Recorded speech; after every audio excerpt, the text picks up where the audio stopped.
위기란 무엇인가? 20세기 혁명가이자 사상가인 안토니오 그람시는 옛것은 죽어가는데 새로운 것이 아직 탄생하지 않은 상태를 위기로 정의했습니다.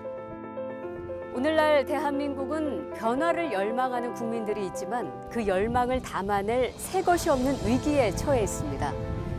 이제 우리가 이야기할 어떻게 지역을 살릴 것인가 하는 문제는 곧 어떻게 대한민국을 살릴 것인가와 같은 질문입니다. 정답은 아직 없습니다. 하지만 더 나은 방법을 함께 고민하고 선택할 수 있는 기회가 이제 찾아왔습니다. 잠시 후에 뵙겠습니다.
안녕하십니까. 지역 독립선언 오늘 진행을 맡은 박혜진입니다.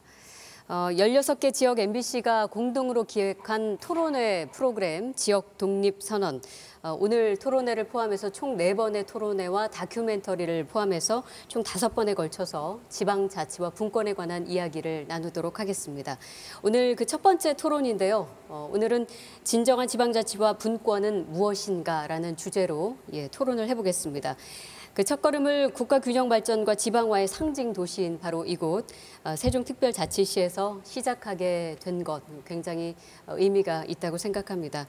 이 프로그램을 통해서 또 시청하고 계신 여러분들도 함께 이 지방자치와 분권에 대해서 다시 한번 생각해보고 생각을 또 정리하는 그런 시간이 되기를 바라겠습니다.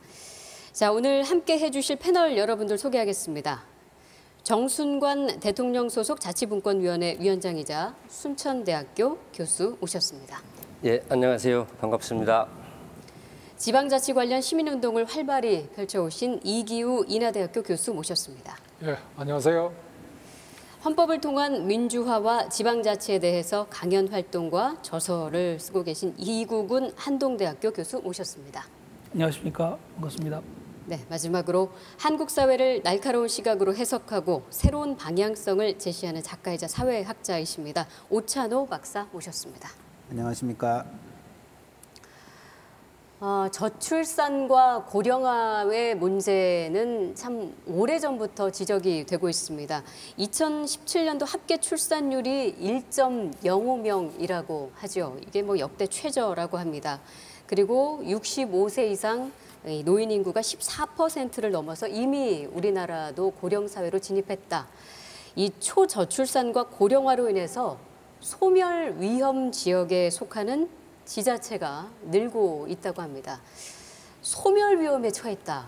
이 말 자체가 굉장히 두렵게 다가오는데 우리나라 지자체가 총 226곳인데 그 가운데 3분의 1 이상입니다. 85곳이 소멸 위험 지역이다. 굉장히 심각한 이야기입니다. 이 상태를 이대로 방치를 한다면 이건 지역만의 문제가 아니라 국가 경쟁력을 굉장히 악화시켜서 더 큰 위기가 찾아올 것입니다. 그래서 중장기 복합적인 정책 대안이 아주 절실한 그런 시점인 것 같은데요. 사라지는 지방 다시 살릴 길은 없을까? 이 문제에 대해서 오늘 토론하겠습니다. 자, 먼저 왜 이렇게까지 지역이 위기에 처하게 되었는지 그 배경, 그리고 지방자치제도가 시행된 지 20년이 흘렀다고 하는데 왜 그동안 지방자치가 뿌리내리지 못했는가 그 이유부터 짚어보도록 하겠습니다. 첫 번째 답변은 아무래도 지방자치 위기를 누구보다 잘 파악하고 계실 분 같습니다. 우리 정순관 자치분권위원장님께 여쭙겠습니다. 지방의 위기 지금 뭐 어느 정도 상황에 와 있다 이렇게 진단하고 계신가요? 이미 사회에서는 지방 소멸이라는 말이 회자되고 있고 그 회자된 사회 문제가 이미 정책 의제로 포착이 돼서 정부에서 다각도로 지방 소멸에 대한 대응책을 짜고 있다는 그 자체가 우리 사회에 지방 소멸의 위기가 와 있다는 것을 대변해 주고 있다고 생각을 합니다. 저도 시골에 고향을 두고 있는데 시골에 가면 마을 회관에 모이신 어르신들이 70대 후반이 청년 회장 역할을 하는 그런 게 지금 현실로 나타나고 있습니다. 그래서 1960년대 중반에 거의 한 3, 4% 됐던 수도권 인구 집중이 지금은 50%를 넘는 그런 상당히 심각한 특정 지역의 인구가 집중되는 그런 현상이 나타나고 있습니다. 중앙 집권화된 근본적인 구조에서 그 문제를 보셨는데 다른 분들 어떠실까요? 네, 제 생각에는 이 초저출산 여기서부터 좀 생각을 해봐야 될 것 같은데요. 결국 젊은이들이 지역을 떠나고 결혼하지 않고 아이들도 낳지 않고 이렇게 하는 것 아니겠습니까? 저는 이것이 우리 사회에서 지금 이 국가의 실패를 보여주고 있는 것이 아닌가 생각합니다. 대한민국의 지방에 사는 젊은이들의 경우에는 빨리 이 지방을 벗어나서 서울 수도권으로 나가지 않으면 안 된다라고 하는 열패감을 갖고 있다고 생각합니다. 좀 표현이 강한지 모르겠습니다만 2등 국민이다라는 생각이 솔직히 있습니다. 흥미로운 것은 그 젊은이들이 서울 수도권으로 가거든요. 근데 이 대도시에는 잘 아시겠습니다만은 1인 가구가 한 40%가 왔다 갔다 할 정도로 이미 굉장히 많아지고 그 1인 가구를 이루고 있는 사람들을 위한 방송이나 어떤 미디어나 이런 것들이 많이 있을 정도가 되었습니다. 이 말씀은 이 대도시에서도 역시 행복하지 않다는 이야기입니다. 나라가 지금 지역도 행복하지 않고 대도시도 행복하지 않은 이런 상황에 몰려 있습니다. 지방의 소멸은 국가의 실패를 좀 대변하는 것이다 그런 생각합니다. 네. 지방이 소멸하면 서울을 비롯해서 대도시도 소멸하게 됩니다. 왜냐하면 인구 공급이 안 되고 자꾸 노령화되고 그렇기 때문에 이것은 결국 지방의 소멸은 국가의 소멸이다 이렇게 봐야 되고 이것은 결국 인구 문제인데 지금 대한민국의 인구 출산율이 지금 0%대로 떨어졌다는 것은 정말 대통령께서 국가 비상사태, 국가 소멸이라는 지방 소멸을 넘어 국가 소멸이라는 그런 차원에서 심각한 문제의식을 느낀다면 국가 비상사태를 선언해야 될 그런 지경에 오지 않았나 이렇게 생각하고요. 지금 우리가 불행한 이유는 이겁니다. 각 지방에서 뭐 지역 경제를 발전시키고 일자리를 만들고 교육을 하려 했더니 전부 다 중앙에서 지침을 만들어가지고 시킨 대로 하라는 겁니다. 그런데 시킨 대로 했더니 소득은 낮아지고 지방에 대한 그 문제는 해결이 안 되고 계속 이렇게 악순환이 되는 겁니다. 국가 비상사태를 선언해야 할 정도로 심각한 정도다 이렇게 보셨고 지방 분권과 행복 수치가 연계되어 있다 이 말씀을 좀 흥미롭게 들립니다. 박사님은 어떻게 보세요? 그게 얼마나 지금 심각한 수준인지를 우리가 좀 공감할 필요가 있다고 생각합니다. 실제로 서울과 강원의 어떤 이제 모성 사망률, 여성이 출산을 하다가 사망에 이를 수 있는 확률이 강원도가 서울에 비해서 5배 가까이 높습니다. 그러니까 이건 사실상 뭐 출산을 한다는 것 자체가 불가능한 거라는 거죠. 무슨 예를 서울 같으면 좀 큰 병원 가면 되는데 강원도에서는 큰 병원 가다가 다 이제 죽을 수 있는 확률이 높으니까. 근데 이제 문제는 이런 식의 어떤 비극적인 상황이 계속 누적되다 보면 우리가 이제 이론적으로는 그러니까 어떤 지방의 힘을 길러서 뭔가 변화를 모색하자라고 이론적으로는 말할 수 있지만 실제 그 공간을 살아가는 사람들한테는 굉장한 열패감, 굉장한 자존감의 저하를 가지고 있는 거죠. 그러니까 사실상 이 서울도 지자체이고 지방의 개념이지만 이미 우리나라에서 로컬이라는 것은 서울스럽지 못한, 서울에 들어가지 못한, 굉장히 뭔가 결핍된 이런 어떤 존재로서 스스로를 인식하기 때문에 내 지역을 뭔가 개선하겠다라는 의지 자체가 사라지는 거예요. 내가 죽을 수 있는데 뭐 강원도 가면 무슨 뭐 감자가 맛있습니다, 공기가 좋습니다, 그런 광고들은 많이 하고 있지만 그런 것 때문에 자신이 어떤 선택을 해야 될 이유는 존재하지 않는다라는 거죠.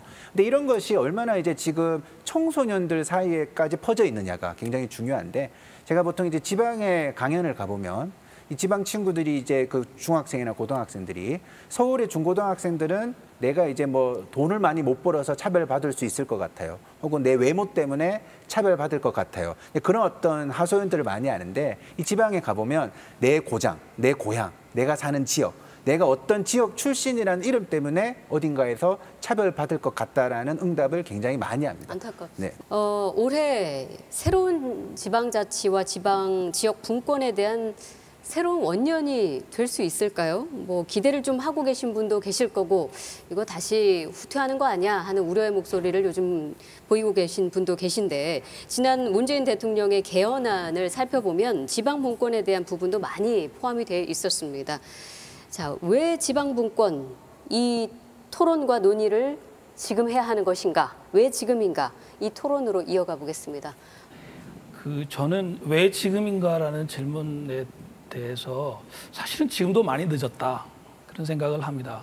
축구로 말하면 지금 후반전 다 끝나고 인저리 타임이다. 지금이라도 골을 넣어서 승패를 어떻게 좀 바꿔가지고 계기를 만들지 않으면 안 되는 상황이다, 그런 생각합니다. 문재인 대통령께서 지난 3월 26일 날 이제 대통령 개헌안 발의를 했는데, 사회자께서 말씀하신 것처럼 그 안에 중점은 결국 지방 분권을 획기적으로 확대하겠다고 하는데 있었습니다. 근데 아시는 것처럼 국회에서 한번 심의도 제대로 하지 않은 채 표결 불성립으로 이것이 이제 무산되고 말았는데요. 그것을 준비하고 또 발의하고 하는 그 과정에 있었던 사람들은 모두 다 지금 이 인저리 타임에라도 골을 넣어야 한다, 그래야지 뭔가 계기를 만들어서 나라 꼴을 바로잡을 수 있다, 이렇게 생각하는 절박한 위기의식이 있었습니다. 저 개인적으로는 지금도 늦었다고 생각하고요. 한시 바삐 헌법 개정을 통해서라도 계기를 만들어야 된다, 이렇게 생각합니다. 예. 예, 헌법 개정 얘기가 나왔으니까 자연적으로 이제 좀 얘기를 해야 되는데요. 전 세계 지방 분권을 하는 나라 중에 이런 식의 헌법을 가지고 있는 나라는 없습니다.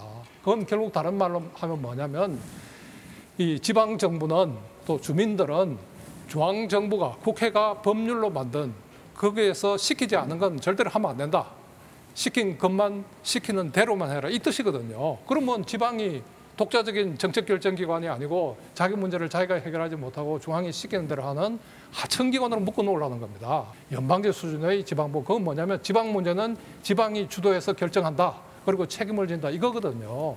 그런 수준의 개헌안을 이제 마련해서 대한민국을 아래에서부터 위로 바꿔 나가는 그런 획기적인 원인이 돼야 되지 않느냐, 이렇게 봅니다. 이제 이런 얘기가 주로 나올 때 제가 이제 보통 사람들이 이런 문제를 어떻게 이해를 하느냐고 이렇게 얘기를 나눠보면, 굉장히 이제 어떤 이제 지방이 엄마 품을 좀 벗어나서 이제 좀 스스로 좀 커라, 약간 그런 분위기라는 거죠. 이게 사실상 굉장히 보면 너희들 자꾸 중앙에 떼쓰지 말고 너희들끼리 좀 뭘 알아서 해봐라. 그러니까 저는 그거 자체가 결국은 눈치를 봐야 되는 거죠. 엄마의 눈치를 봐야 되고, 내가 뭘 투자하기 위해서 돈을 따와야 되는 것이고. 그러니까 이제 저는 그런 역사가 굉장히 깊었는데, 그러니까 이제 실제로 할 수 있는 건 별로 없고, 뭔가 이제 지방이 조금 활성화되어야 된다, 그 말만 하니까 맨날 천편일률적인 축제만 하잖아요. 그래서 사람들이 뭐 어디 가서 여기는 뭐 사과의 고장이다 뭐 그러는데, 사과 때문에 이사 안 하거든요. 그래서 이제 그런 지방 지역 축제를 가보면 이게 이런 식으로 지역이 변할 수 없는데, 실제로는 그것밖에 할 수 있는 게 없는 거죠, 어떤 면에서는. 그래서 저는 이런 식의 논의가 나올 때 자꾸 지방에게, 야 너희들 언제까지나 중앙에 돈 달라 할 거야, 좀 스스로 좀 알아서 커봐, 이제 그런 식으로 이야기하는 것에 있어서 이미 지방에서는 뭔가 이게 내가 이제 자녀가 독립하는 어떤 그런 좀 수직적인 관계로 이 문제를 이해를 할 수밖에 없는 것 같아요. 국가 경쟁력 세계 1위, 1인당 국민소득 8만 달러, 그리고 빈곤율은 영국, 독일, 미국 절반인 7.6%. 자, 듣기만 해도 참 화려한 수식어를 가지고 있습니다. 이 나라는 어디일까요? 바로 스위스입니다. 스위스는 19세기까지만 하더라도 뭐 굶어 죽는 사람들이 속출하는 그런 나라였는데 과연 어떻게 불과 150년 만에 이렇게 세계 최고 번영을 이루게 되었을지, 스위스가 진짜 잘 사는 이유, 이 경쟁력이 지방 분권에 있다고 합니다. 영상으로 먼저 확인해 보겠습니다.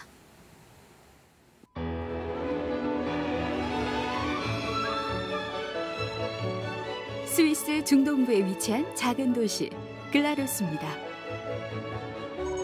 인구 4만 명의 세 개의 자치시를 가진 글라루스는 스위스의 26개 칸톤들 중 하나인데요. 세계에서 가장 완벽한 지방분권 국가로 꼽히는 스위스.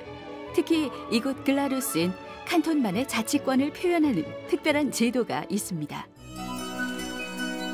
세 개의 자치시 중 주도인 글라루스시에 위치한 칸톤 의회입니다. 우리나라로 치면 광역단체인 도청과 같은 개념이라 할 수 있겠네요. Also herzlich willkommen da im Glarner Rathaus. Ich möchte Ihnen zunächst mal das Parlamentszimmer zeigen. Folgen Sie mir nach. Es ist gleich da. 스위스의 모든 칸톤들은 국가정부와 별개로 독립된 의회와 법원을 갖고 있습니다.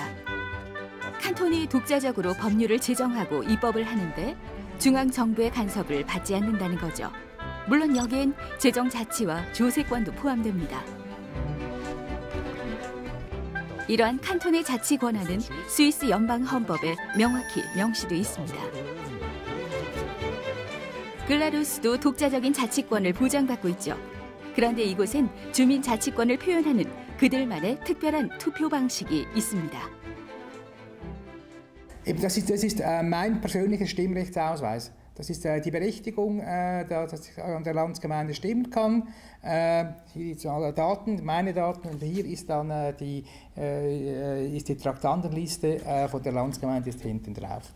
Und das bekommt jeder Bürger jedes Jahr neu. 그렇습니다. 이 용지는 1년에 한 번 글라루스에서 열리는 대대적인 주민총회, 란츠게마인데에 쓰이는 주민 투표권입니다. 여기엔 총회가 열리는 날짜와 그에 상정되는 안건들이 빼곡히 적혀 있는데요. 올해 안건은 새 임기의 주지사를 뽑는 선거가 있었고요. 사법부의 판사와 검사도 주민들의 의사결정으로 선출됐습니다. 그리고 헌법을 개정하고 새로운 법률을 제정하는 일, 거기다 세율을 조정하고 결정하는 것까지 칸톤 정부가 하는 주요 정책들이 바로 이 란츠게마인데를 통해 결정되는 겁니다. 란츠게마인데는 스위스 직접 민주주의를 표현하는 가장 오래되고도 단순한 투표 방식입니다. 1231년 칸톤 우리에서 처음 시작됐고요. 1387년부터 스위스의 대부분의 칸톤에서 이루어졌죠. 그러다 1848년 스위스 연방국가가 탄생하고 란츠게마인데는 8개의 칸톤에서 그 전통을 계속 이어갔습니다. 그러다 인구 증가와 효율성 등의 이유로 지금은 대부분 사라지고 글라루스와 아펜젤 이너로든, 현재 두 곳의 칸톤에만 남아 있습니다.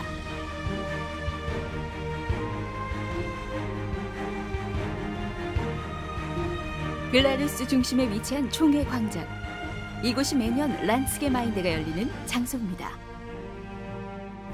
Also, wir sind hier auf dem Landsgemeindeplatz hier.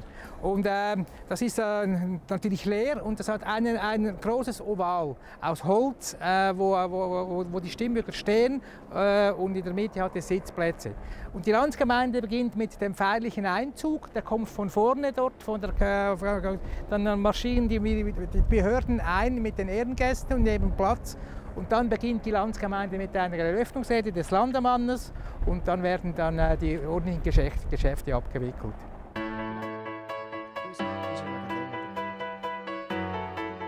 글라루스에서 란츠게마인데는 해마다 열리는 정기 행사입니다. 마치 축제처럼 열리죠. 매년 5월 첫째 주 일요일 오전 9시 30분 글라루스 주민들은 광장으로 모입니다. 집집마다 배달된 투표권을 가지고 참가하죠. 물론 참가 여부는 자율입니다.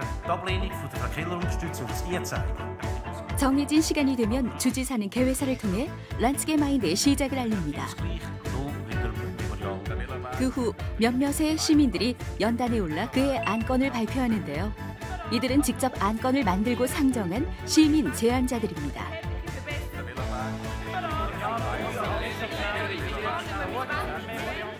Eine Volksinitiative kann man bei uns auf Bundesebene einreichen. Einerseits, da braucht man eine gewisse Anzahl Unterschriften von Bürgerinnen und Bürgern.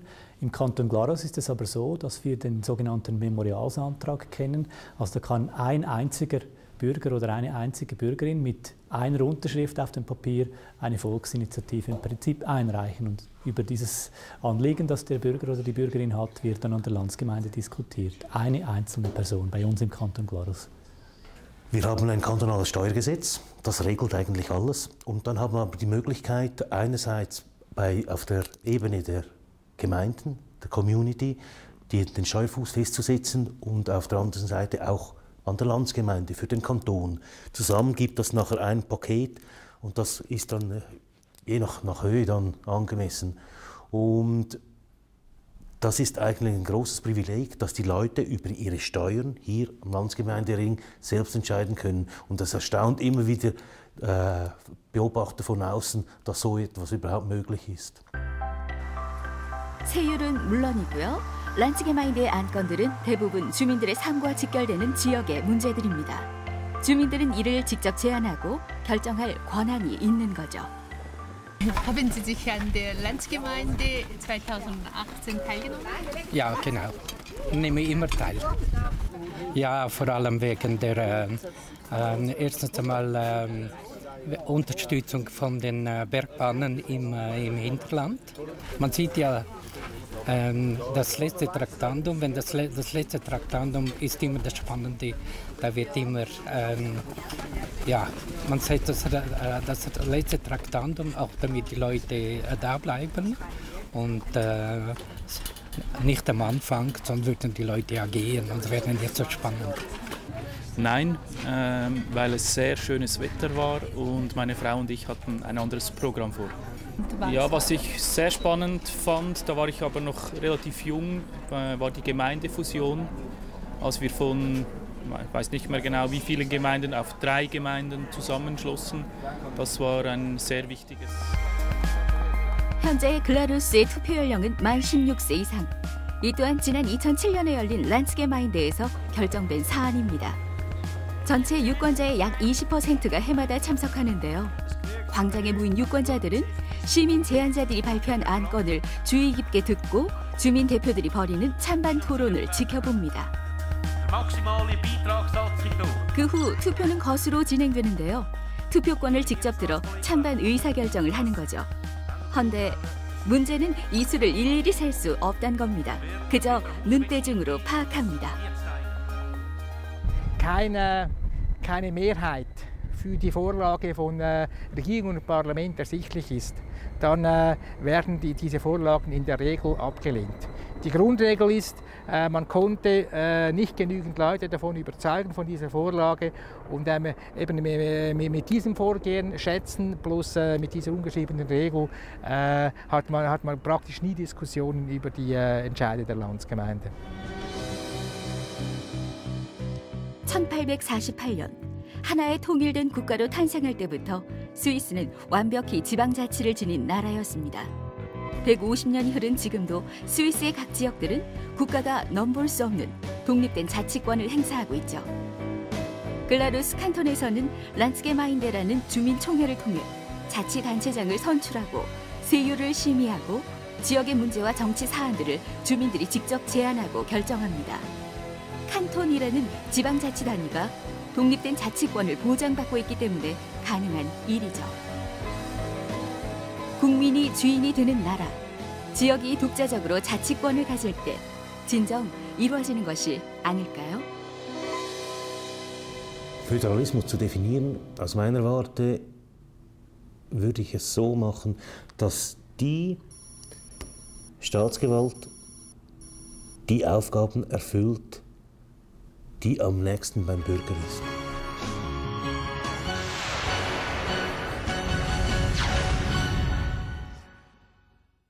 네. 이제까지 우리가 경험을 해왔던 자치와는 아주 차원이 다른 그런 예, 자치의 놀라운 현장을 여러분 함께 지켜보셨습니다. 마지막 그 주지사의 말이 오래 기억에 남습니다. 국가 권력이 국가의 과제를 국민들 바로 옆에서 해결하는 것이 바로 지방 분권이다.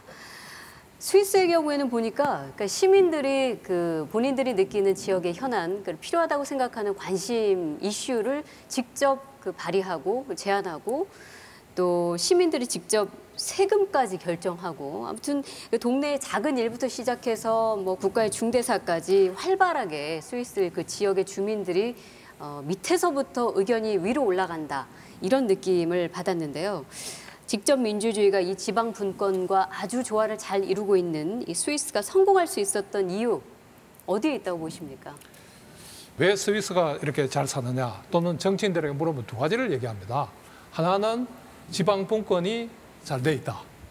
또 다음에 직접 민주주의가 1년에 뭐 한 10번 내지 한 30번 정도 직접 시행되는 그런 이 두 가지를 스위스 발전의 아주 원동력으로 이렇게 보는 걸 볼 수 있습니다. 그럼 이건 어떻게 해석할 수 있느냐. 각 지방마다 자기 문제를 결정하니까 다양한 결정이 나옵니다. 그러면 이거는 다양한 정책을 결정하는 것이고 이 정책끼리 경쟁을 합니다. 그래서 이 지역 간의 정책 경쟁, 이건 또 세금 경쟁으로도 이어집니다. 그래서 이런 거를 통해서 어떻게 하면 적은 자원을 투자해서 높은 효율을 끌어낼 것인가. 이것이 이 국가 경쟁력이죠. 그래서 제가 아는 경제학자는 이렇게 얘기를 했습니다. 스위스가 왜 이렇게 잘 사느냐. 스위스에는 2,300개의 지방자치단체가 있는데 이 지방자치단체들이 아래로부터 끊임없는 경쟁을 한다. 경쟁에 이기기 위해서는 끊임없는 혁신을 해야 되고 아래로부터 이렇게 혁신이 일어나는 나라가 못 살면 이상하지 않느냐. 뭐 이럴 정도로 국민에 의한 직접 결정, 또 주민에 의한 직접 결정, 또 지방에 의한 자치적인 지방 문제를 주도적으로 해결하는 뭐 이런 것에 대해서 굉장히 높은 가치를 부여하고 있는 것을 봤습니다. 그런데 이 중앙과 지방 간의 경쟁을 하기 위해서는 결국 경쟁 가능하게끔 능력을 같이 만들어줘야 되는데 우리나라처럼 기울어진 운동장의 판에서는 경쟁이 잘 안 된다는 것이죠. 그래서 그 경쟁을 만들어주기 위해서 자치분권이라는 주제가 자꾸 시대마다 나오게 되는 것이고 결국은 좋은 사회를 위해서는 중앙과 지방 경쟁 시스템으로 가야 된다라는 것이 국민의 요구가 아닌가 싶고 마지막에 네 번째로 생각할 수 있는 것은 주민과 대표 간의 경쟁 체제입니다. 이 주민들이 대표를 선택하면 일정 기간 동안 주권을 위임하는 형태인데 그 위임하는 기간 동안에 여러 가지 문제가 생기는 것이죠.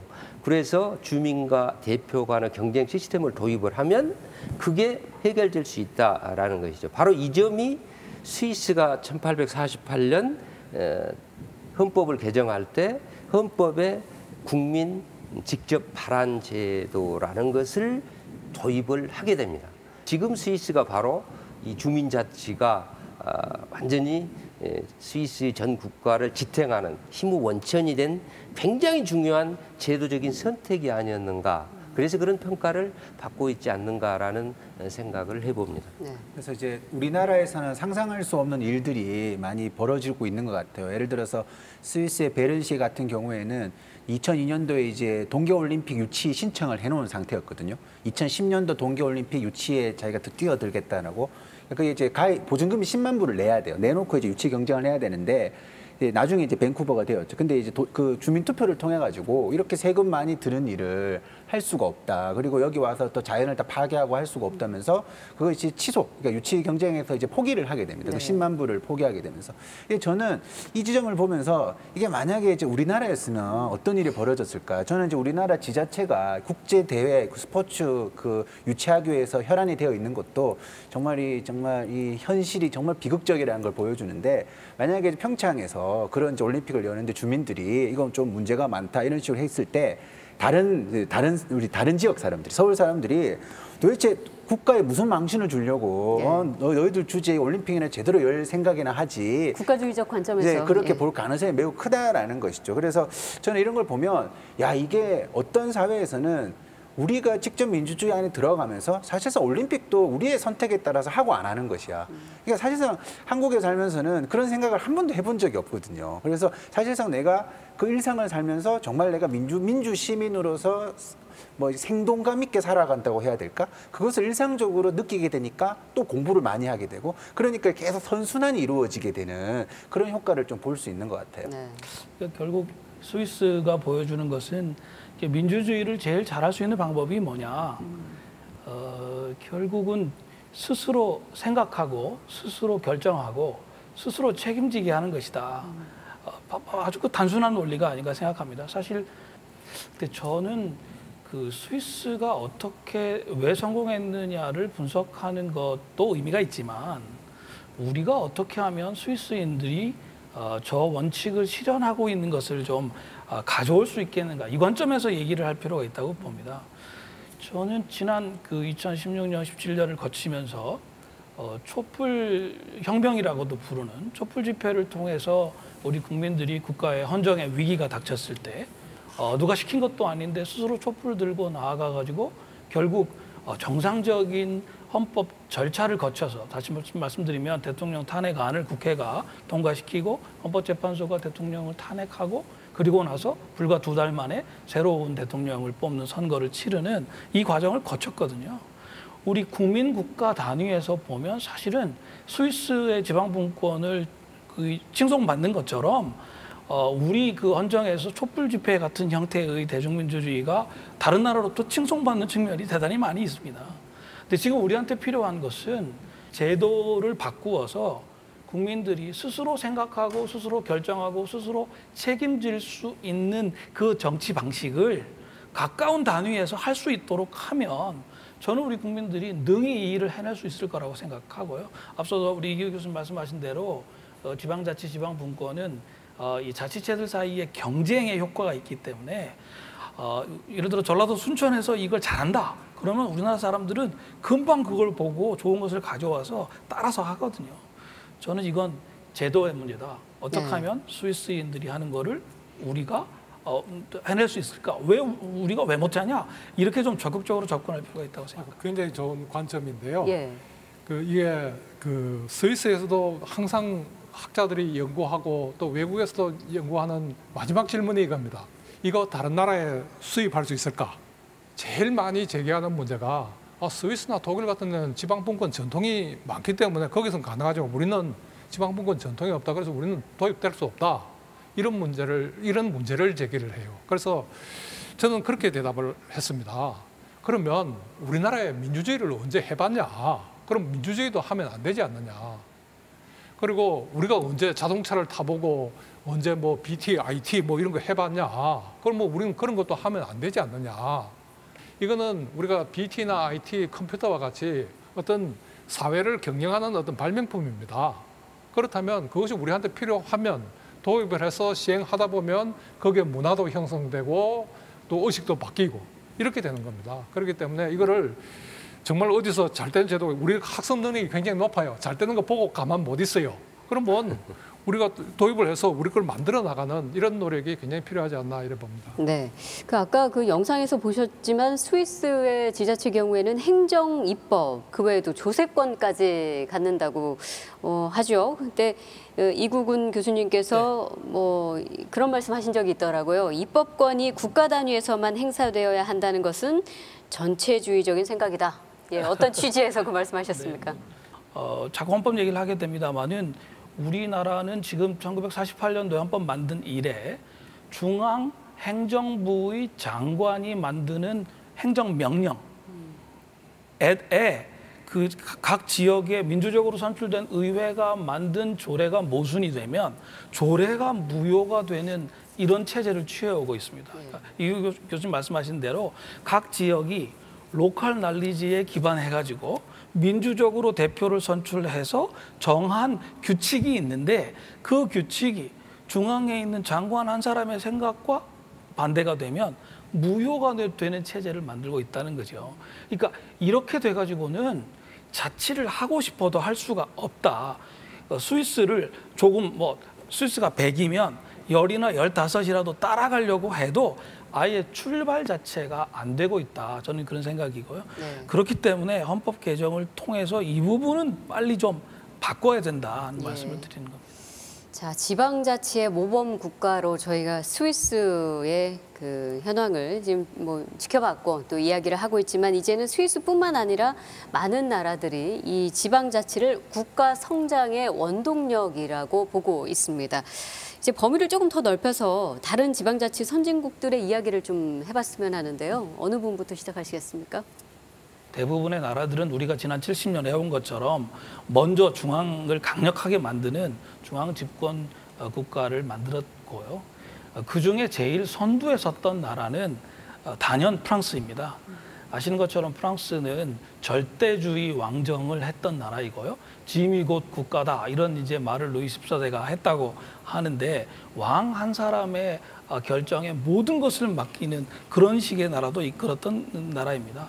1960년대 말에 이르러서 드골 대통령부터 이렇게 해서는 프랑스의 미래가 없다라고 생각해서 국민투표도 몇 번 실패한 적도 있습니다만 그 뒤에 2000년대에 들어와서 드디어 약 한 40년 정도의 논의가 축적이 되어서 헌법 개정을 했습니다. 저희가 이번에 대통령 헌법 개정안에 1조 3항에 대한민국은 지방분권을 지향한다 이렇게 이제 넣었는데 아예 프랑스 헌법은 프랑스는 지방분권 국가다 이렇게 선언을 했습니다. 예. 사실 이것은 프랑스가 그 이전에 약 250년 뭐 이제 왕정 시대까지 합하면 한 400년 동안 해왔던 절대적인 중앙 집권주의로는 더 이상 살아남을 수 없다라는 어떤 국가적인 선택을 한 것이고 헌정사의 물줄기를 바꾼 것이라고 생각하거든요. 네. 저는 우리도 이제 앞서 말씀드린 대로 인저리 타임에 왔으니까 빨리 헌정사의 방향을 바꾸는 결단이 필요하다 이제 그런 생각합니다. 이걸 다른 나라 사례를 몇 가지 좀 들면요. 예. 그 유럽에서 그 유럽 지방자치 헌장을 만들어 가지고 어느 정도 수준의 지방분권을 안 하면 EU 공동체에 못 들어오게 지금 그렇게 막아놓고 있습니다. 그렇기 때문에 유럽에서 이 정도 수준의 지방분권 해라 이렇게 요구하고 있는 거고요. 왜 자치분권을 해야 되느냐라는 근본적인 질문의 대답은 결국 권력을 나누어 가지면 그 사회의 구성원들의 자유가 확장된다라는 기본적으로 민주주의 아이디어에 충실하게끔 역사와 환경과 그 제도 설계를 하는데 끊임없이 주민들이 대화를 한다는 것이죠. 그래서 민주주의 그 아이디어에 맞게끔 제도를 선택하는 그 과정들이 자치분권이 잘 성공하는 모든 국가들에게 공통적으로 나타나고 또 권력을 분산하는 시스템을 구축하는 나라들이 장기적으로 강국이 된다라는 것도 역사가 우리한테 주는 굉장히 중요한 교훈이라고 생각을 합니다. 그래서 결국은 우리나라가 중앙과 지방 자체가 이게 기울어진 운동장이라는 것은 다 안다 이거예요. 그러면 그 민주주의 아이디어에 그게 맞느냐? 그 질문을 하면 맞지 않다라는 것도 명확한 사실이에요. 그러면 그렇게 만들어보자. 그런 제도를 충분히 추진할 수 있는 가치가 있는 문제다라고 저는 생각을 하고 있습니다. 근데 이제 그 일본 같은 경우에도 이 지방자치의 성공 사례가 꽤 보고가 많이 되는데 호쿠 의원이 이제 일본의 북유럽이라고 불리는데 경치가 좋아서가 아니라 노동자의 소득이 높고 근데 맞벌이 비율이 높고, 그러니까 성평등한 지점까지 높은 거죠. 그리고 이제 뭐 서점 보급률까지도 굉장히 일본에서 압도적으로 1등이고 공부도 잘하고 행복한 이제 그런 도시거든요. 근데 이제 왜 여기에 주목을 하냐면 일단 이제 인구도 적고 두 번째는 그 원래 이제 안경을 주로 만드는 산업 구조를 갖고 있었는데 중국산이 이렇게 들어오게 되면서 굉장히 그것이 꺾이게 되는 한번 시점이 있었습니다. 그러니까 주로 그러한 어떤 물줄기가 있을 때는 굉장히 그 지역 사람들의 어떤 그 자존감이 떨어지는 구도로 갈 수밖에 없는데 이미 그때부터 어떤 변화를 추구를 했는데 그 슬로건이 뭐냐면 이제 평등이라는 거를 추구를 했다라는 거죠. 우리가 여기에서 그냥 뭐 이렇게 경쟁력을 키워서 뭐 누구만 살아남는다 이렇게 가는 게 아니라 여기에서 우리가 전체를 조금 양극화를 줄이기 위해서 노력을 해야지만 나중에 살아남는다. 그러면서 이제 가장 추구한 것이 뭐냐면 교육인데 이제 교육을 어떻게 했냐면 어떻게 보면 당연하지만 우리나라에서는 절대 안 하는 거예요. 그러니까 학교는 지역을 육성하는 곳이어야 한다. 그 슬로건을 가지고 이제 교육을 시키는 거예요. 이제 우리나라 같으면 이제 여기서 공부 열심히 해서 서울로 가라라고 공부를 하지만 그러니까 의외로 그 지점이 굉장히 잘 돼 있습니다. 내가 여기에서 공부 열심히 해서 그 지역의 대학을 가고 그 대학을 나와서 그 지역의 중소기업에 들어가서 다시 그 안에서 행복하게 사는 그런 어떤 구도가 잘 되어 있기 때문에 굉장히 일본에서도 이제 그 뭐 아베 총리가 가가지고 막 이제 탐방도 하고 했을 정도로 그런 어떤 주목을 받은 적이 있다라는 것이죠. 그런 의미에서 이제 우리가 뭐 이게 어떤 유럽형 어떤 그 분권 제도가 다 존재하는 건 아니겠지만 그 지역 위기를 극복해 나가는 방식은 굉장히 다채롭게 존재한다라는 것도 우리가 한번 이해를 해보면 좋을 것 같습니다. 네. 우리나라 사례를 좀 얘기하지 않을 수 없는데요. 네. 이게 그 아까 제가 말씀드린 지금 지방과 주민의 손발은 묶여 있습니다. 근데 지금 손가락 하나 정도 지금 풀려 있거든요. 그런데 이 손가락 하나라도 풀어놓으니까 그동안에 중앙정부가 아무리 하려고 해도 못하던 것들을 지방이 해내는 그런 사례들이 수없이 축적이 됩니다. 네. 예를 들어서 화장실 개선. 이건 뭐 정말 중앙정부가 한국 관광에 하고 싶었는데 못했던 거를 한 지방에서 나서서 성공하니까 딴 지방에서 다 도입하는 겁니다. 그다음에 국가가 도입하고 그것뿐만 아니라 전자정부라든가 그다음에 뭐 도심의 하천정비라든가 그다음에 또 심지어는 CCTV 설치까지도 거의 지방정부가 나서서 하는 겁니다. 그러니까 국가가 바뀌는 거죠. 예. 그래서 이거를 정말 이제 팔다리를 풀어주면 우리의 지방이 완전히 바뀔 거라는 거죠. 자, 지금 사실 저희가 이 첫 번째 토론을 하고 있는 이곳이 세종특별자치시입니다. 여기는 이제 국가균형발전과 지방화 상징 도시로 알려져 있죠. 그래서 새로운 실험 또 도전 이런 것들이 끊임없이 이루어지고 있는 곳이기도 합니다. 행정수도 도시 가치를 기반으로 세종형 자치분권 모델이 추진되고 있기도 하죠. 그런데 시민들의 요구를 정책에 많이 반영을 하고 싶어도 현장에서 느껴지는 벽은 여전히 높다고 이런 목소리들이 많습니다.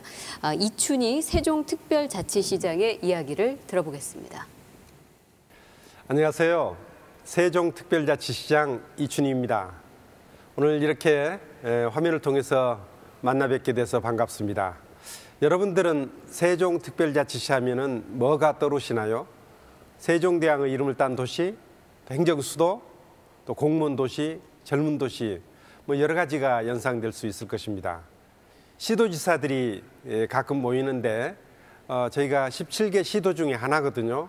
그런데 우리 시도지사들한테 세종특별자치시 하면은 이렇게 농담을 합니다.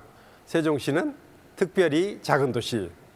뭐 맞죠? 이제 인구가 겨우 30만 넘어선 작은 도시이기 때문에 뭐 그렇게 얘기할 수도 있겠습니다. 근데 저는 우리 세종시는 대한민국에서 지방자치를 가장 잘하는 도시 이렇게 만들고 싶은 생각입니다. 특별자치시 하면은 뭐 지방자치와 관련해서 다른 시도와는 다른 도시군과는 다른 특별한 것이 있어야 될 것 아닌가 하는데 실제로 지방자치를 직접 하면서 보면은 우리 세종시가 뭐 그렇게 특별한 자치를 하는 것 같지는 않다 하는 생각이 듭니다. 왜냐하면은 이 세종시를 처음 만들 때 뭐 제주도 같은 경우에도 특별자치도 이렇게 돼 있습니다만 제주도는 제주 특별자치도 설치에 관한 법률을 만들 때 조문이 모두 481개나 됩니다. 그런데 우리 이 세종시의 경우에는 그때 좀 정치적인 이유 때문에 급하게 만들었거든요. 그러다 보니까 세종시 설치법은 30개 조문에 불과하기 때문에 지방자치를 보다 특별하게 할 수 있는 그런 부분이 별로 많이 없습니다.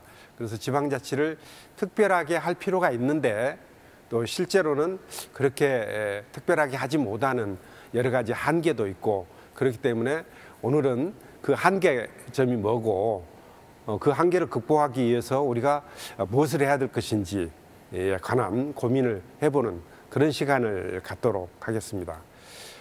지금 현재 중앙정부와 지방정부 간에 일을 하는 것을 보면은 대체로 중앙정부에서 하는 일들이 한 40% 정도 되고 지방정부, 일선 현장에서 이루어지는 일들이 한 60% 정도 된다고 그러는데 재정은 국세로 걷어들이는 세금이 한 80% 정도 되고 지방세는 한 20% 정도밖에 안 되기 때문에 실제 일하는 데 있어서 한 60% 일을 하는데 재정은 20%밖에 안 되기 때문에 나머지 40%는 국가로부터 받아와서 일을 해야 되는, 그러니까 재정적인 측면에서는 지방정부가 중앙정부에 의존적일 수밖에 없다는 얘기죠. 그래서 재정적인 측면에서 독립이 이루어질 수 있도록 재정적인 면에서도 분권이 좀 이루어질 필요가 있다 하는 그런 말씀을 하나 드릴 수가 있고요. 분권 문제 이전에 그렇다면 우리 지방정부에서 우리 나름대로 할 수 있는 일은 또 없을까 하는 그런 고민이 있습니다.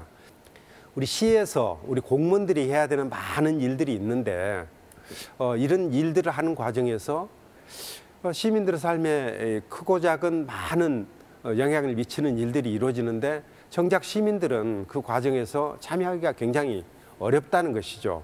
그래서 우리 시에서는 시민 참여가 일상화되는 그런 도시, 그런 행정을 해보겠다 하는 생각입니다. 예를 들자면은 시에 시민들의 의견을 듣기 위해서 여러 가지 위원회라든지 이런 것들이 많이 만들어져 있습니다. 그런데 실제로는 굉장히 형식적으로 그런 위원회들이 운영되는 경우들이 많이 있거든요. 시장이나 공무원들이 어떤 정책을 결정한 다음에 시민들에게 설명을 하고 집행하는 그런 방식의 행정을 하지 말고 앞으로는 크고 작은 의사결정을 할 때 의사결정을 하기 전에 시민들이 직접 참여해서 의견도 개진하고 토론도 하고 그래서 어떤 정책 결정이 이루어지면은 그 다음에 이제 집행을 해 나가는 그런 방식. 그래서 정책 결정 전에 시민들이 참여하도록 하자 하는 것이 이제 시민주권특별자치시가 추구하는 제일 첫 번째 일입니다. 또 하나의 일은 지금 직접 하고 있는 일들 중에 상당히 많은 일들은 주민들께 의사결정 자체를 맡겨도 괜찮은 일들이 많이 있다고 생각을 합니다. 특히 마을 단위에서 이루어지는 뭐 소규모 지역 수건 사업 같은 것들, 또 주민자치 활동이라든지 이런 것들은 마을 단위에서 충분히 할 수 있는 일인데 그런 일들을 일일이 시장이나 우리 시청 공무원들이 뭐 관여하는 방식으로 일할 필요가 있겠느냐. 뭐 재정적인 측면에서도 그 마을에 국한된 일들을 하는 예산들은 자치분권 특별회계를 만들어서 그 마을에서 직접 결정해서 집행하도록 만드는 뭐 그런 일들을 한번 해보자는 것이죠. 작년도에 저희가 주민들이 내는 주민세가 있습니다. 주민세를 직접 읍면동 단위에 주어서 직접 결정해서 어디에 쓸 것인지를 결정해서 한번 집행을 해봐라 했는데 실제로 아주 요긴하게 꼭 필요한데 또 쓰이고 또 그 과정에서 주민들이 스스로 합의를 해왔기 때문에 만족도가 굉장히 높은 것을 저희가 실험을 통해서 경험한 적이 있습니다. 저는 좀 더 자신감을 가지고 금년에는 우리 주민세에다가 주민세에 상당하는 만큼의 예산을 더 얹어서 그 지역사회 마을 단위로 쓸 수 있는 예산들을 지역 주민들이 직접 결정하도록 하는 마을 민주주의를 직접 실행해 보고자 합니다.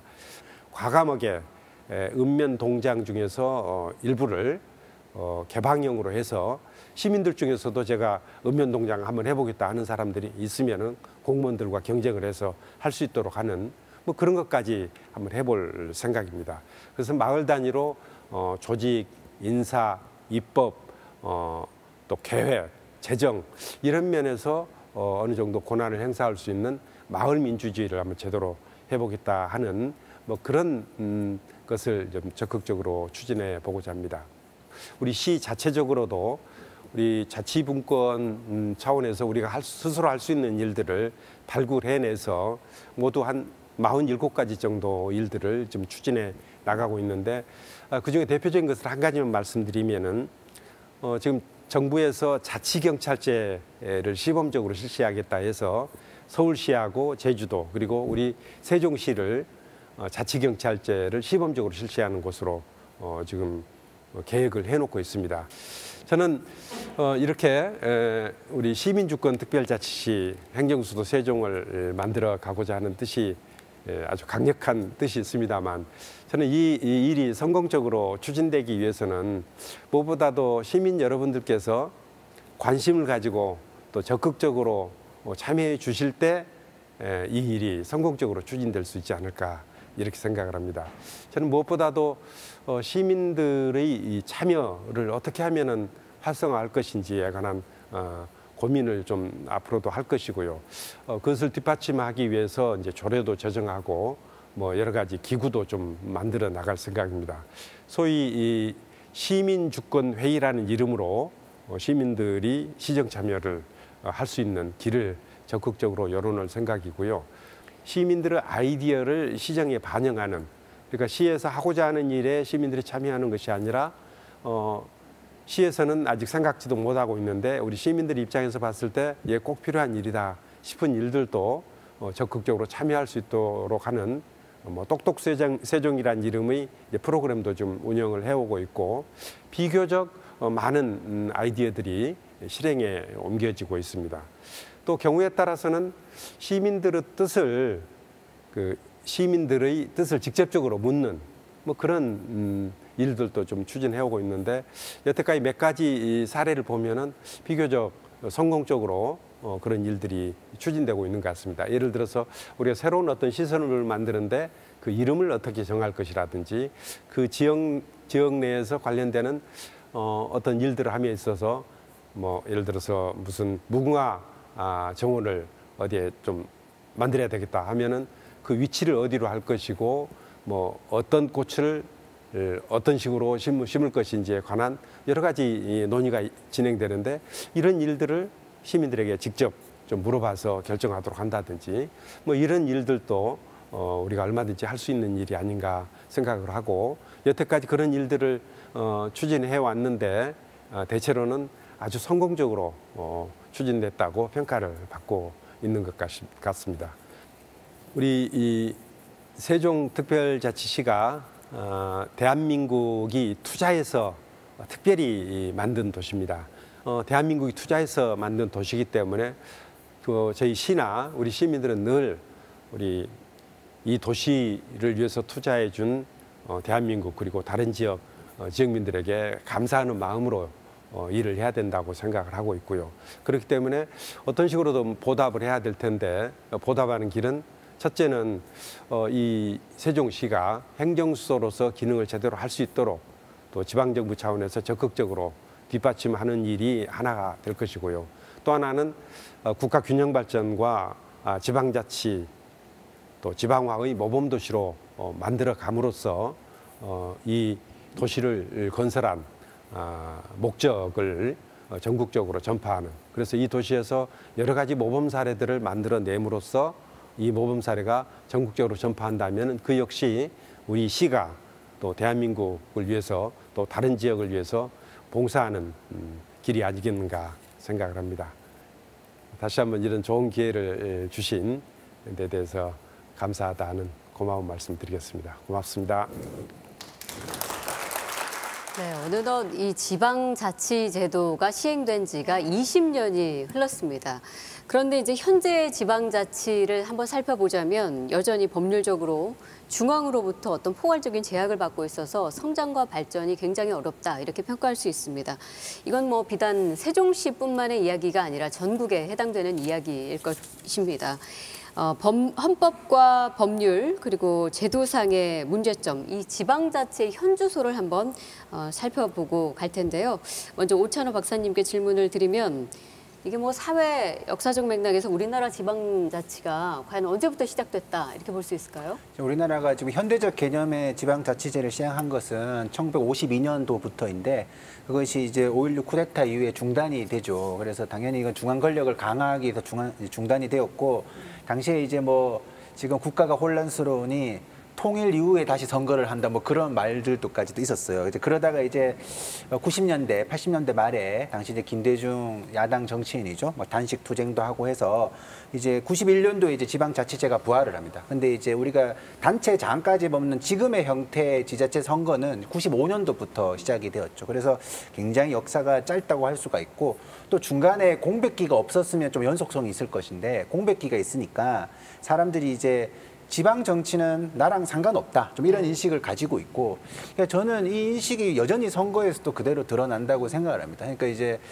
교수님들은 아니라고 생각을 제가 믿지만 제가 여기 오면서 제가 저번 선거 때 우리 구청장과 구의원을 내가 누가 뽑았지? 이름이 전혀 기억이 나지 않는 거예요. 그래서 이제 여기서 굉장히 중요한 게 있는데 그럼 제가 그때 누구한테 투표를 했느냐라고 생각을 해보니까 제 기준이 뭐냐면 그 중앙에 어떤 패러다임에 내가 힘을 실어주겠다. 그러니까 내가 이미 어떤 지방자치에서 활동하는 사람의 그 역량을 되게 부속품처럼 바라보고 있는 거예요. 제 스스로도 사실상. 그 정도로 이제 여전히 존재는 하고 변화하고 있지만 제가 볼 때는 가독이라고 하기에도 아직은 조금 이해가 많이 낮은 편 아닌가라고 생각합니다. 예.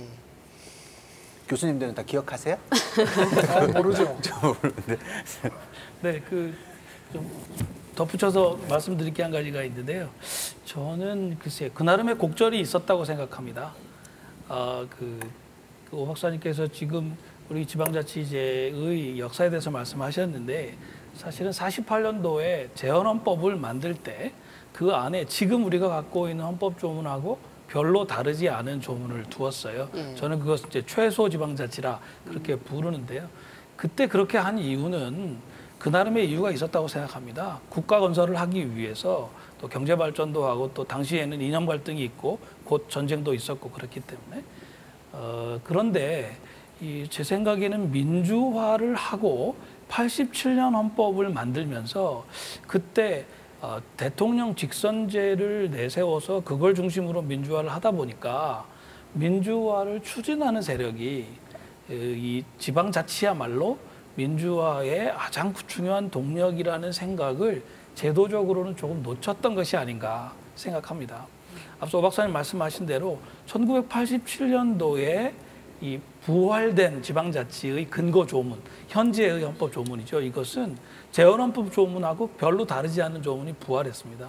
그러니까 헌법 조문 자체가 매우 제한되어 있었는데 그동안 그걸 안 했으니까 이걸 부활하기만 하면 지방자치가 당연히 될 것처럼 이렇게 생각을 했다고 하는 것이죠. 제가 오늘 여러 차례 헌법 개정 얘기를 말씀을 드립니다만은 이 최소 지방자치만 하도록 되어 있는 현재의 헌법 조문, 70년 묵은 헌법 조문을 손대지 않으면 안 된다. 그 말씀을 좀 드리기 위한 것이고요. 지금 많이 해보려고 해도 제도적으로 손발이 묶여 있는 측면이 있다고 생각합니다. 지방자치 제도가 발전 과정을 잠깐 보면요. 우리나라에 두 가지 특징이 있는데 하나는 지방자치라는 제도가 독재 권력을 견제할 수 있는 수단으로 자꾸 표출이 되어 왔고 그다음에 중앙에서 지방자치 제도를 설계해왔다는 두 가지 특징이 있는데 이 두 가지 특징이 결합되다 보니까 이게 자꾸 민주적 통제 영역을 어떻게 확대할 것인가에 관심이 지방자치 초점이 맞춰져서 결국은 형식과 절차가 굉장히 중요하다라는 것으로 제도가 형성되는 면이 있어요. 그래서 지금 우리가 추진하려고 하는 중앙에서 지방자치단체로 지방자치단체에서 주민으로 가는 진정으로 최종 지향점이 그런 제도 설계가 상당히 미흡하다라고 생각이 됩니다. 그래서 지금은 중앙이 지방에 내려다 준 것보다는 중앙과 지방자치단체의 권한과 재정을 주민들이 컨트롤할 수 있는 제도 설계가 매우 필요하다. 세종시장님께서 특별시장님께서 말씀해 주셨듯이 그렇게 최종 지향점으로 나가는 그런 제도 설계가 굉장히 필요한 시기다. 이렇게 생각을 해봅니다. 이게 20년이 좀 넘었는데도 불구하고 왜 뿌리 내리지 못했느냐를 봤을 때 이 지점 그걸 내가 좀 설명을 할게요. 지금 우리의 지방자치가 이게 지방을 위한 논리로 발전이 되어 온 게 아니라 중앙 정치권의 권력 연장과 권력 확산을 위한 그런 어떤 종속적인 어떤 요소로 지방자치를 바라봐 왔던 겁니다. 그래서 최근에도 우리가 그 후보자 이름 기억 못하는 이유가 우리가 그런 노력을 안 하도록 만들고 있어요. 그래서 정당에 추천하는 사람, 이 정당 좋으니까 그냥 기계적으로 찍는 거죠. 그래서 우리의 지방 자체가 굉장히 왜곡이 되어 있다는 겁니다. 아까 스위스 얘기했지만 우리의 읍면보다 더 작은 그런 게 지방자치단체입니다. 기초지방자치단체입니다. 거기서 소방을 거기서 책임집니다. 교육을 책임집니다. 그게 치안을 책임집니다. 최소한 이것이 읍면 단위로 이루어지기 때문에 주민들이 내가 참여하면 우리 동네가 바뀐다는 걸 체험하는 겁니다. 곧 풀뿌리 민주주의를 이야기하는 부분인데 사실은 지방자치가 우리에게 어떤 이익이 있는가, 왜 좋은가에 대한 이해가 그동안 부족하지 않았나 이 부분도 좀 지적을 할 수 있을 것 같습니다. 자, 기존의 법률과 제도 안에서 이 자치분권을 아주 활발하게 추진하는 지자체 두 곳 있죠. 제주특별자치도 그리고 지금 이곳 세종특별자치시입니다.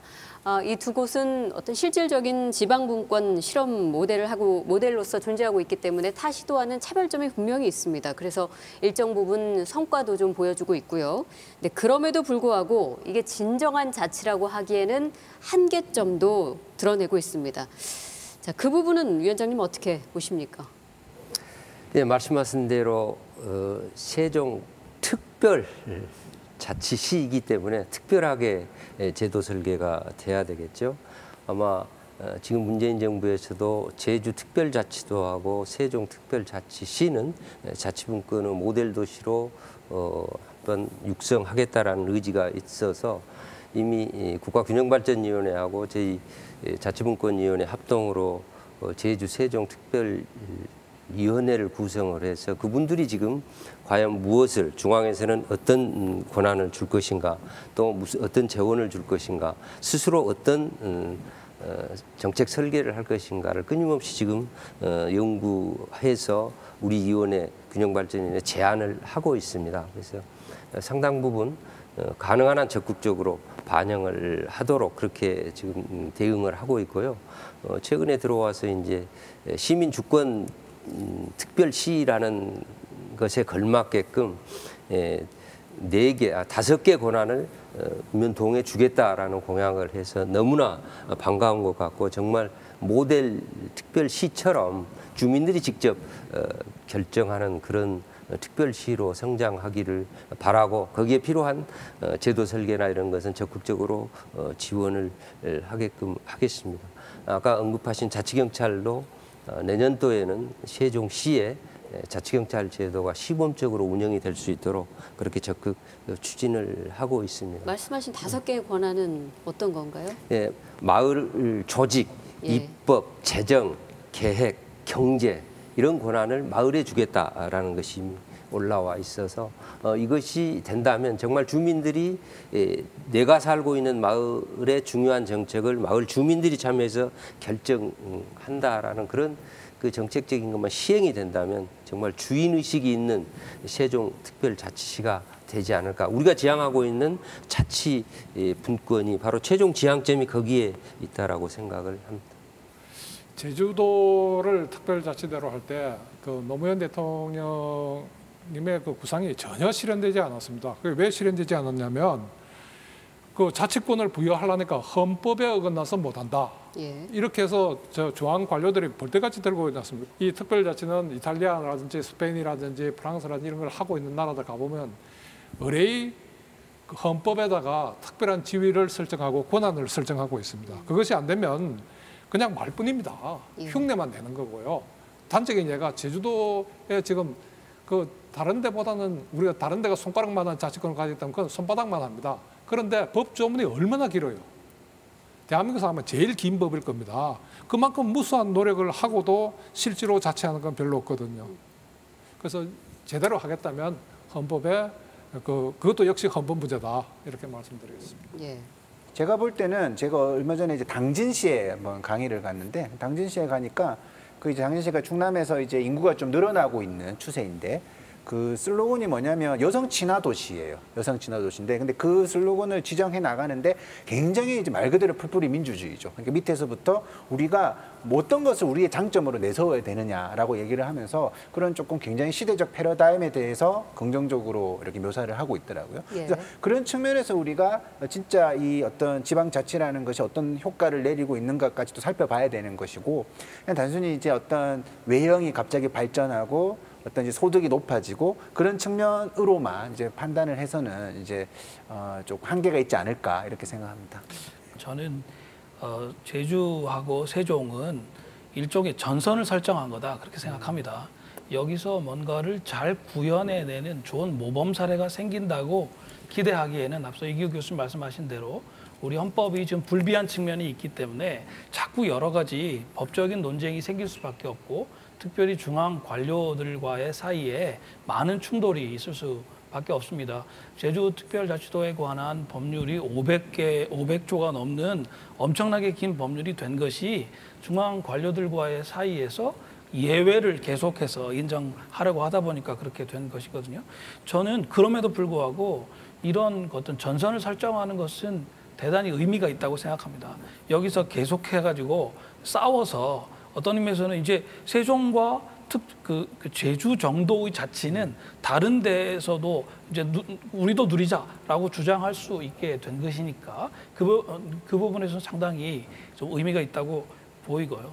그라스루트 데모크라시, 풀뿌리 민주주의라고 할 때 그 그라스루트는 사실 그 영어의 느낌은 잡초 같은 겁니다.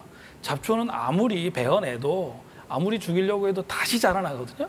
그러니까 지방자치는 사실은 중앙에서 온 사람들이 아무리 그것을 없애려고 해도 민주주의를 하려고 하는 시민들에 의해서 계속적으로 다시 살아나는 것을 의미하거든요. 자치경찰제가 그 점에서 지금 굉장히 중요합니다.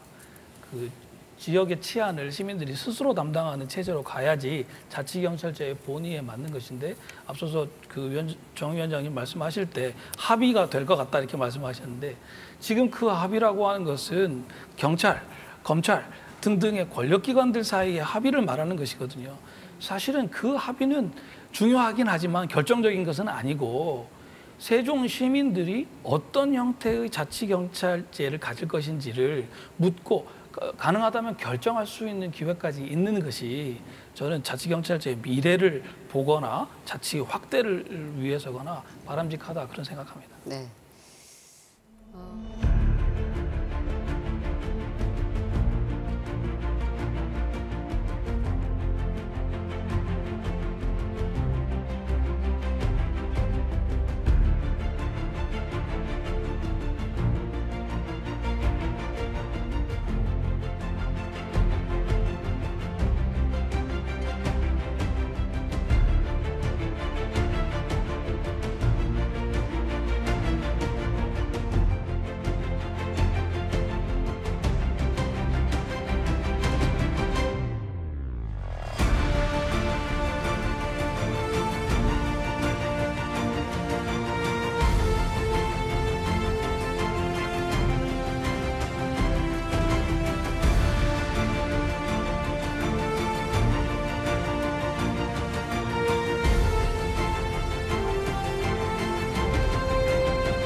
문재인 대통령이 지난 3월 26일 개헌안을 발의했었죠. 그런데 국회가 이 개헌안 투표할 수 있는 국민투표법 개정안 처리 시한을 넘기면서 이게 지난 6월 개헌이 무산이 된 바 있습니다.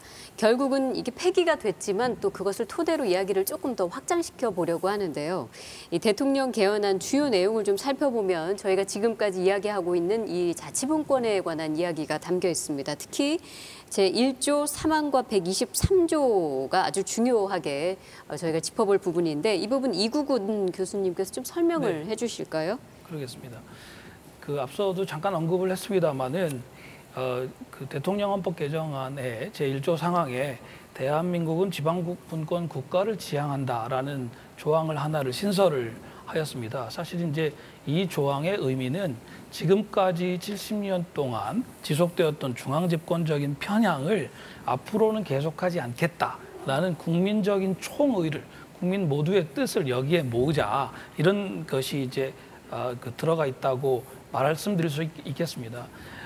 그런데 사실 이 조항보다 제 개인적으로는 오히려 국민의 기본권 조항 안에다가 모든 국민이 기본권으로서 주민으로서 자치할 수 있는 권한을 가진다라는 것을 두는 것이 함께 두는 것이 더 좋지 않겠나 하는 생각을 합니다. 기본권 안에 자치 권한을. 네, 왜냐하면 우리가 지금 스위스 수준까지 간다고 마음을 먹으면 굉장히 갈 길이 멉니다.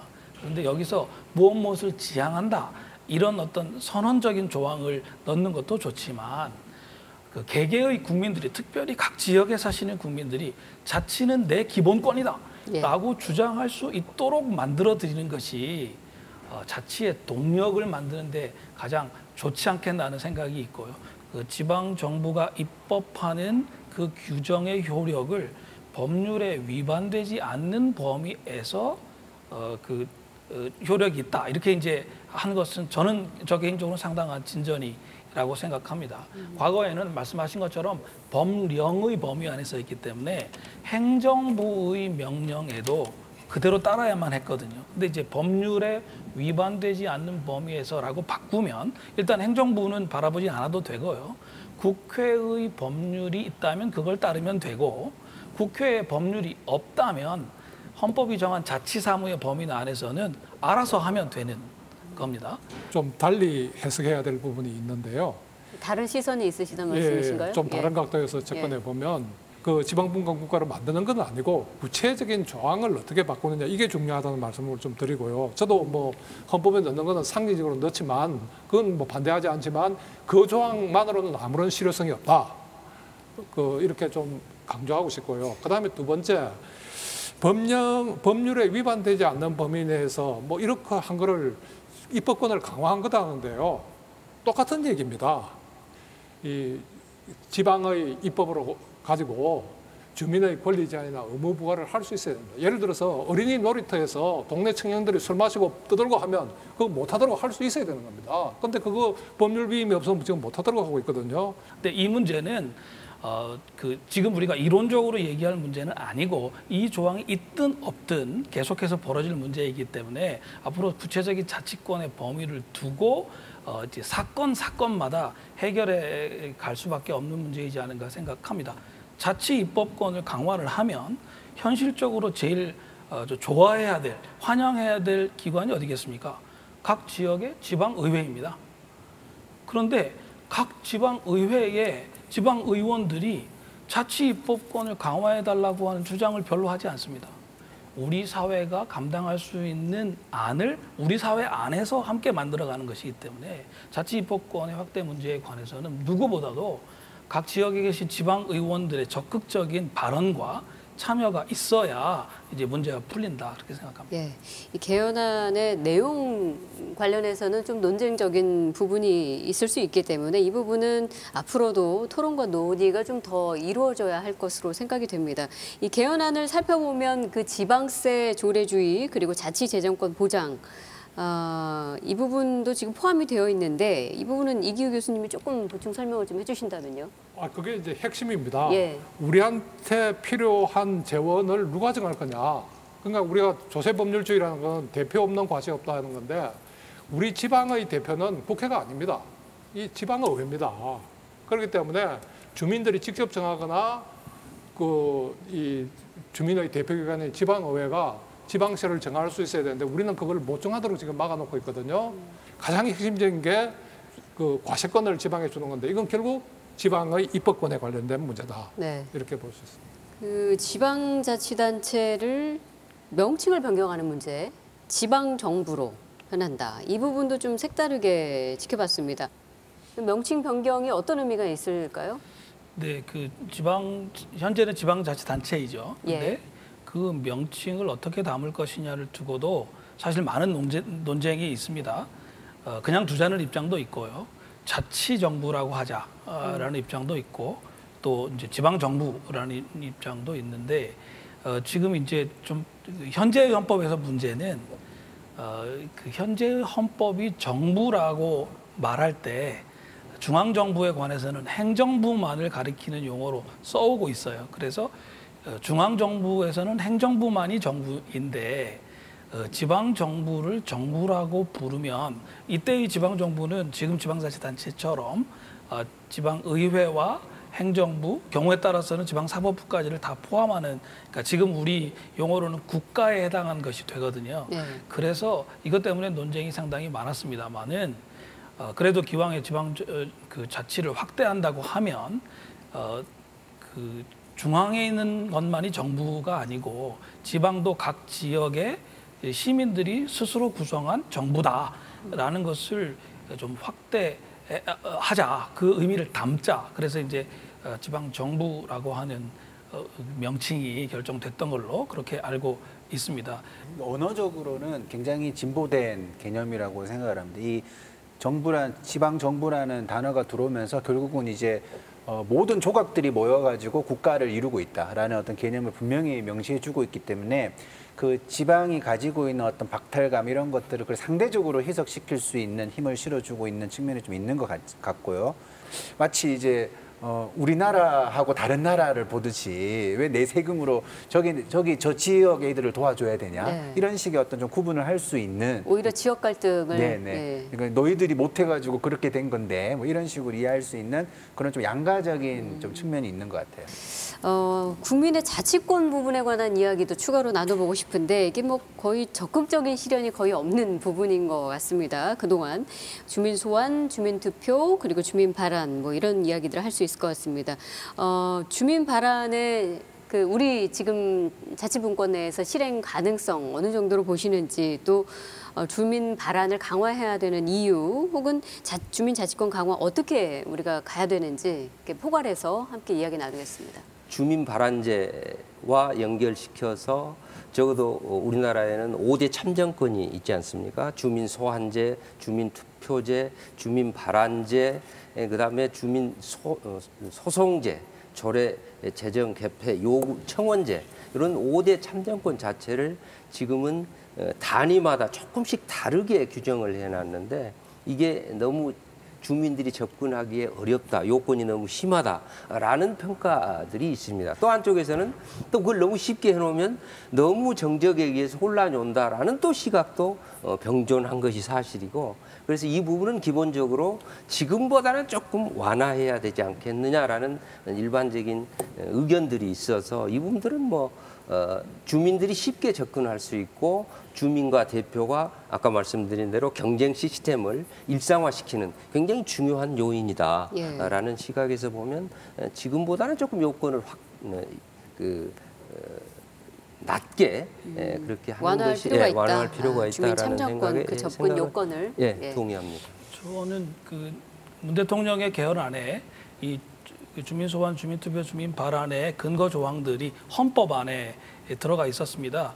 지금은 이제 없고요. 그냥 국회가 정해놓은 제도를 내가 이용한다라는 소비자적인 관점이 아니고 내 권리를 내가 실현하는 거니까 잘못되면 책임도 내가 지는 거다라고 생각할 수가 있게 되거든요. 그래서 전체적으로는 시민 주권이란 말보다는 주민 자치권이라는 기본권의 행사와 실현 또 책임으로 하나의 완결된 고리를 만들어 가야 이게 제도의 오용을 막을 수 있다, 이제 그런 생각입니다. 주민 자치권 실현의 원동력을 삼을 수 있는 건 이제 기본권으로 주민들이 받아들일 때 그 실현이 가능할 수 있다. 이제는 주민들에 대한 그 신뢰를 좀 더 하고 이 요건을 완화해서 실제로 활용할 수 있도록 그야말로 지방 문제를 주민들이 결정하고 주민들이 통제할 수 있는 시스템으로 거듭나야 되지 않느냐. 그래서 예. 이게 국회의원들도 제가 많이 얘기를 했는데 하겠다 해놓고 벌써 추진을 안 해요.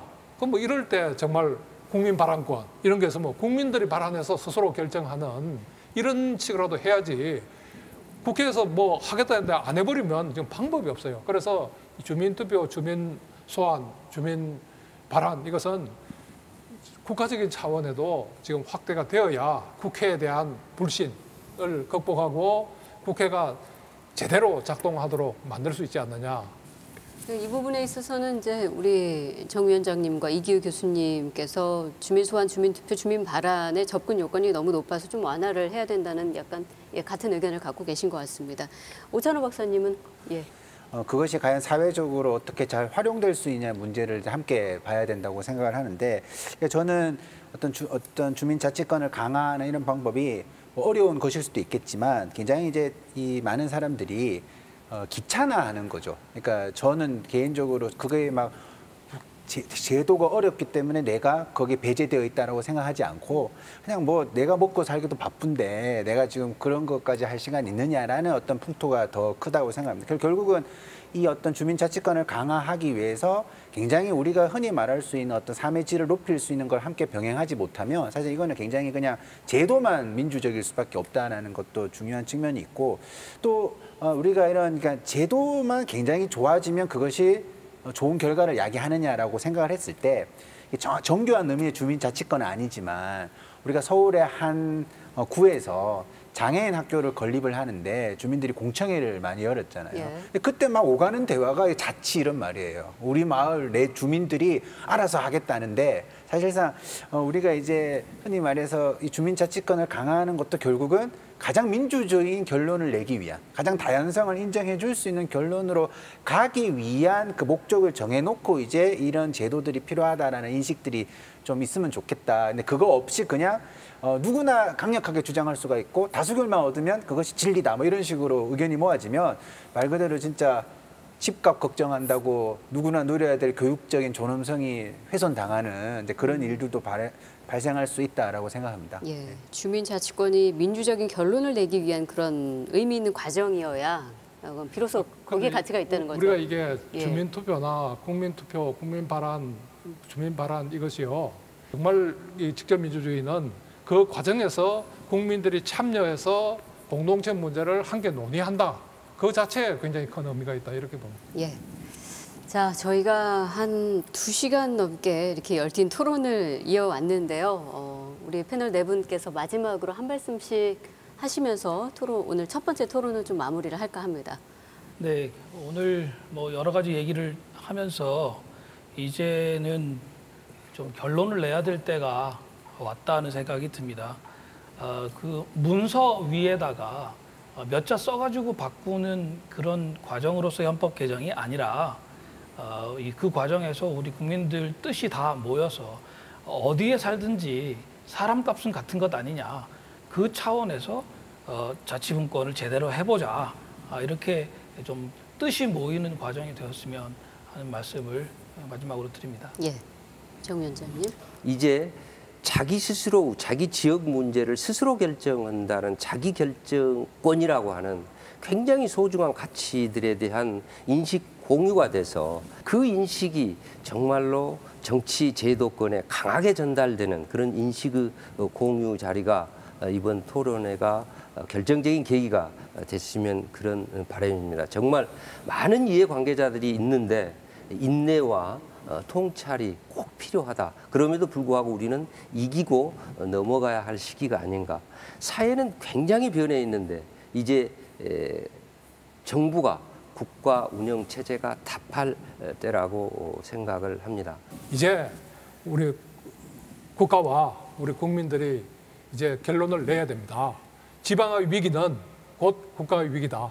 지방의 소멸은 국가의 소멸을 가져올 것이다. 이런 위기감을 느끼고 이제 지방에서 다양한 문제 해결 방식, 지방 문제를 경제를 어떻게 발전시킬 것인가, 아니면 학교 문제를, 교육 문제를 어떻게 할 것인가, 치안 문제를 어떻게, 이런 것을 주민들이 스스로 나서서 방법을 찾아내고 그것을 주민들이 나서서 해결할 수 있는 체제, 그게 지방분권입니다. 제가 오늘 그 아까 스위스 사례를 보면서, 그 영상을 보면서 내가 만약에 뭐 20대 초반에 하고 뭐 10대 후반에 그 현장 안에 내가 들어가 있었다면 내가 오늘 조금 더 성장되어 있지 않았을까. 근데 그거를 우리 한국 사회에서는 스스로 공부하고 그래야 되는데, 어떤 제도가 그 상황을 마련해 놓으면 그냥 자연스럽게 내가 민주시민이 되는 과정을 경험할 거라고 생각을 합니다. 우리도 이제 그런 조금의 어떤 내가 사회를 만들어 나간다라는 경험을 구체적으로 할 수 있는 그런 좀 현실적인 제도를 바로 이 지방자치, 지방분권을 통해서 실현했으면 아주 좋을 것 같습니다. 네, 네 분의 패널분들 오늘 수고하셨고요. 고맙습니다. 자, 지방은 곧 국가입니다. 지방이 소멸하면 국가의 미래도 없습니다. 신성장 동력을 잃은 대한민국의 현실에서 분권과 그리고 균형, 이것은 시대적 과제이자 거스를 수 없는 흐름이기도 합니다. 그리고 또한 더 이상 미룰 수가 없는 현안이기도 하죠. 지방분권이 바꾸어 놓게 될 우리의 삶, 그리고 대한민국의 미래에 대해서 앞으로 계속해서 진행될 토론회 통해서 지역 독립선언 토론회죠. 문화, 경제, 교육편에서 함께 그려보시기 바라겠습니다. 자, 지금까지 좋은 의견 내주신 네 분의 패널분들 감사드리고요. 예, 그리고 시청자 여러분 고맙습니다. 그리고 함께해 주신 방청객 여러분도 진심으로 감사드립니다. 고맙습니다.